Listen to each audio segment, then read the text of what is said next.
नमस्कार, मी प्रमिला चव junction channel मध्ये आपल्या सर्वांचे स्वागत। आज आपण बनवणार आहोत हिरव्या वाटाण्याची कचोरी।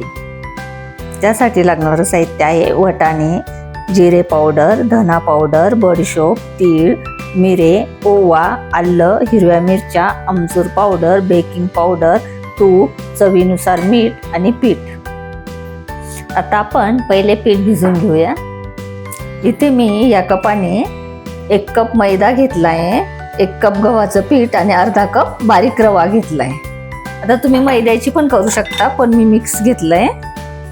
तर आणि पहिले आपण काय करू, त्यामध्ये तूप टाकू, चांगलं मिक्स करून घेऊ।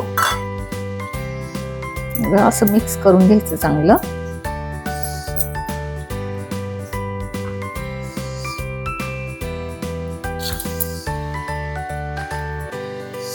चांगलं पिठाला चोळून घ्यायचं।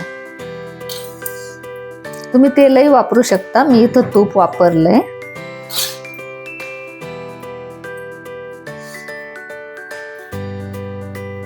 असं मोठी बनली पाहिजे। तर त्यामध्ये बेकिंग पावडर टाकते अर्धा चमचा,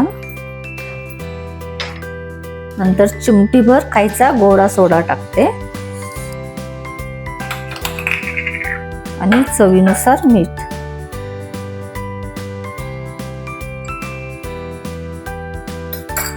हे चांगलं मिक्स करू परत एकदा।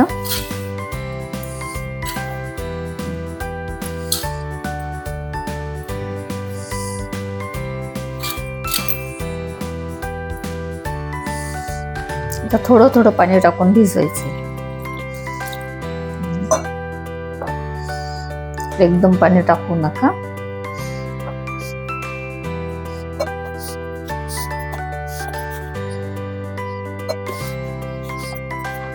तर बघा, यामध्ये मी रवा घातल्यामुळं थोडंसं मी सैलच भिजवलंय, म्हणजे रवा फुगतो ना, मग घट्टच होणार आहे नंतर हे पीठ। तुम्ही जर मैद्याची करत असाल तर घट्ट भिजवा, किंवा पिठाची करत असाल तर घट्ट भिजवा। या पद्धतीने जर केली तर मग थोडंसं सैलच पीठ भिजवायचं, कारण रवा फुगतो नंतर।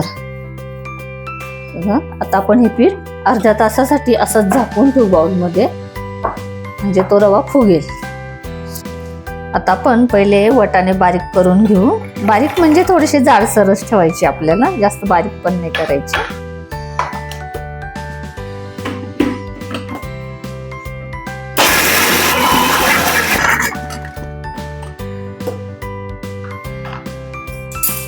हे बघा, तुम्ही बघू शकता अशा पद्धतीने बारीक करायचे।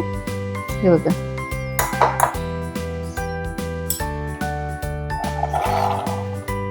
आता वाटाणे बारीक करून झाले। आपण आता मसाला तयार करून घेऊ। पहिले मी तेल टाकणार आहे।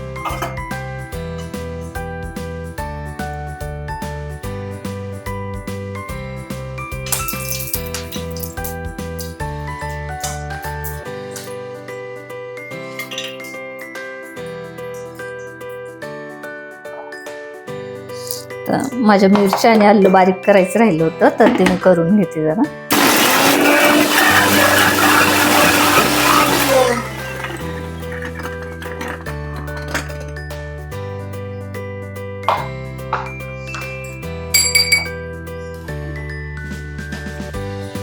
त्यामध्ये थोडीशी मोहरी टाकते,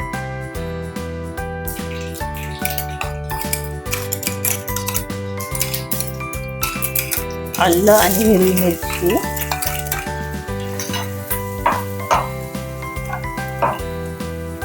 बडीशोप थोडंसं भाजून घेऊ आपण। त्यानंतर तीळ टाकले, मिरा पावडर, हे कुटलेलं साहित्य सर्व। तर मी धन्याची पण पावडर, कोणी अख्खे धने पण वापरतं, पण मी पावडर वापरली इथं। जिऱ्याची पण पावडरच वापरली।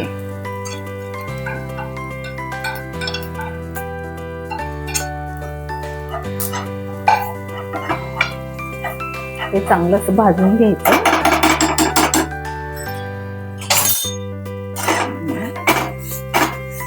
त्यामध्ये थोडासा हिंग टाकू, अर्धा चमचा।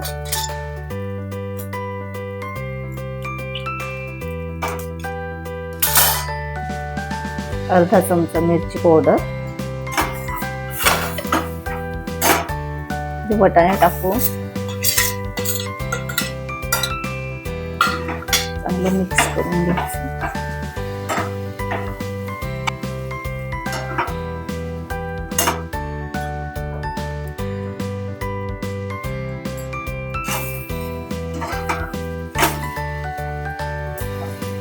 आपण त्यामध्ये आमचूर पावडर टाकणार आहे. 1 चमचा आमचूर पावडर टाकली आहे. त्यानंतर चवीनुसार मीठ,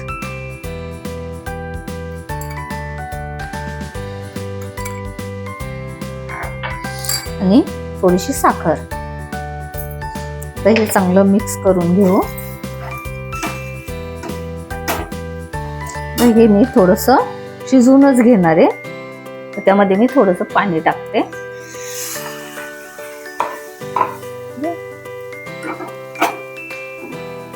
थोडंसं टाकलं, अगदी 2-3 चमचे. बघा आता आपलं पीठ छान भिजलंय. पण पीठ जेव्हा मी भिजवलं तेव्हा त्यामध्ये ओवा टाकायचं विसरले होते. तर आता मी ओवा टाकते आणि थोडंसं अजून मळून घेते.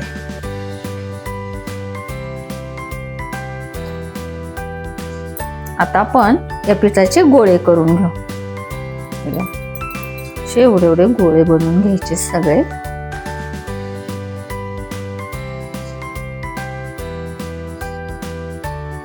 आपले गोळे बनवून झालेत. तर आपण जे सारण बनवलंय ना कचोरीचं, त्याचे पण असे गोळे करून घेऊ, गोल गोल असे गोळे बनवून घ्यायचे. आता आपले गोळे तयार झालेले आहेत आणि पिठाचे गोळे पण तयार आहेत. तर आता आपण कचोरी बनवून घेऊ. असे हाताने हे करायची, जसे बघा असं करायचं.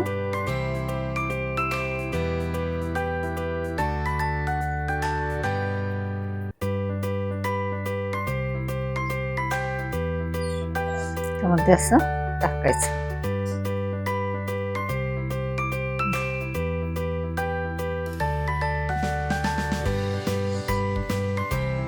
तोंड असं चांगल्या प्रकारे बंद करायचं, म्हणजे जेणेकरून आणि अशी हाताने दाबून घ्यायचं.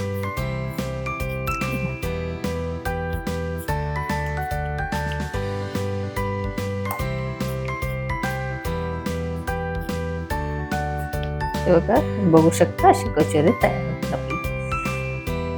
अशाच आपण सगळ्या कचोऱ्या आपण अशाच बनवून घेऊ.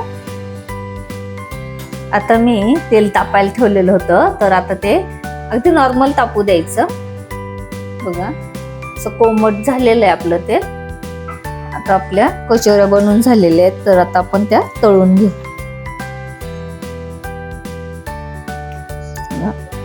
हळू सोडायच्या.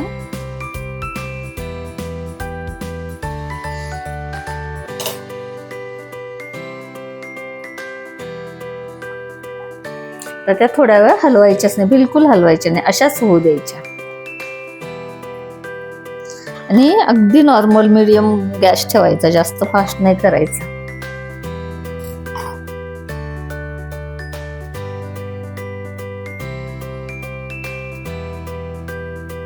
हे बघा अशा फुगायला लागल्यात. आता थोड्याशा अशा होऊ द्यायच्या आणि नंतर आपण त्यांना पलटी करणार आहे.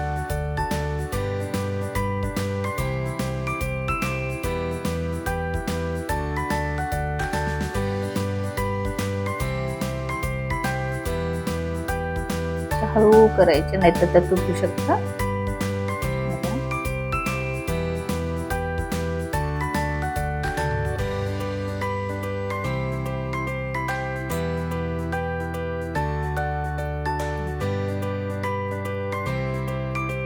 आता बघा आपल्या कचोऱ्या किती छान अशा फुगल्या आहे आणि छान तळल्या गेल्या आहेत त्या. आता ते कसं आहे, आता जरी हलकासा कलर वाटत असेल ब्राऊन, पण नंतर थोडासा थंड होईपर्यंत छान असा कलर येईल त्यांना. एवढा तम अशा फुगलेल्या आहेत. आता आपण ताटात काढून घेऊ.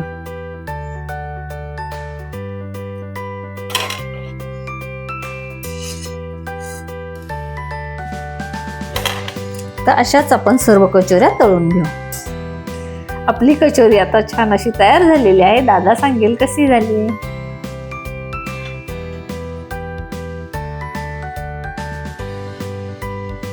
थोडी चटणी टाकून खाऊन बघू.